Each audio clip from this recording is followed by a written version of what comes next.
And well, of course, this is also a fantastic story. Although I don't know which of the things I've talked about doesn't belong to that category, because imagining torture on the European continent in the 21st century, well, honestly, would probably be difficult. But not only does all of this exist, it thrives. On February 23rd, a showy event was held in the Berlin cinema Coliseum under the catchy name Café Kiev.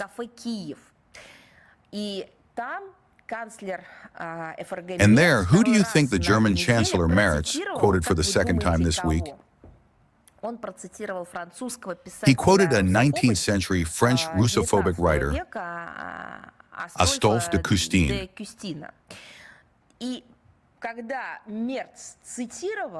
And when Merz quoted, so to speak, Astolphe de Custine,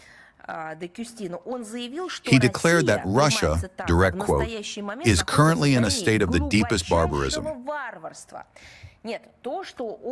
No, it's clear that German politicians have great problems with education, logic, and general outlook. We understand this, but there is no need to remind us of this again and again. As the saying goes, unattractive legs should be hidden under a maxi. And so to speak, such brains should be hidden under a hat. Moreover, it should be pulled down over the very eyes. This is my recommendation to German politicians. The German Chancellor once again shone with his thick-headed ignorance, and at the same time demonstrated whom he considers to be his political idols. Let's figure it out. We so love to recall history with you. Why? We know, love, and value it.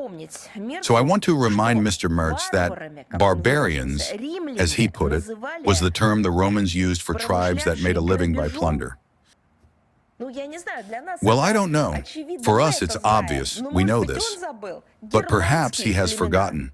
The Germanic tribes, whom the Romans considered wild and far from civilized, and who, in the end, destroyed that very Rome.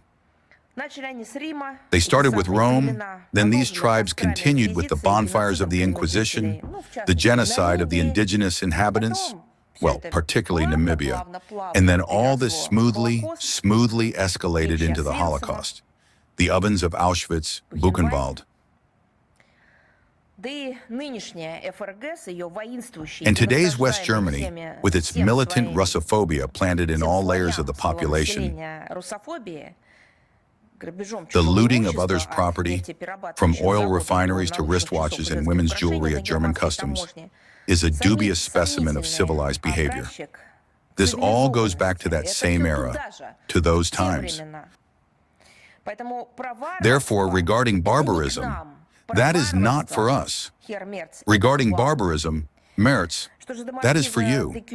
As for the Marquis de Custine, this so-called philosopher wrote quite a few malicious tall tales about Russia, which, however, is characteristic of representatives of colonizing nations.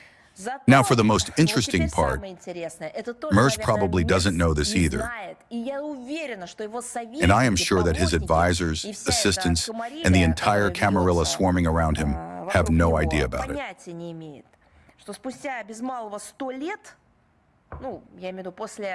Nearly 100 years after the works of this French ideologue were published,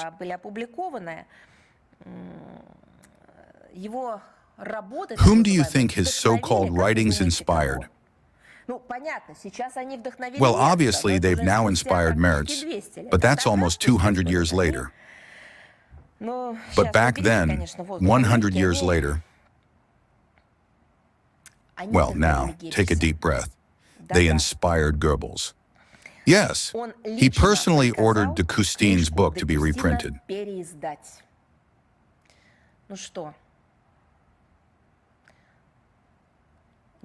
Well, German diplomats, I am not asking if you are ashamed.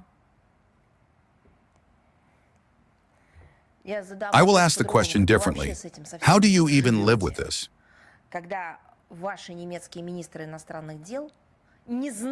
Your German foreign ministers do not know that Greenland has not been a member of the European Union for many years, because it withdrew from there.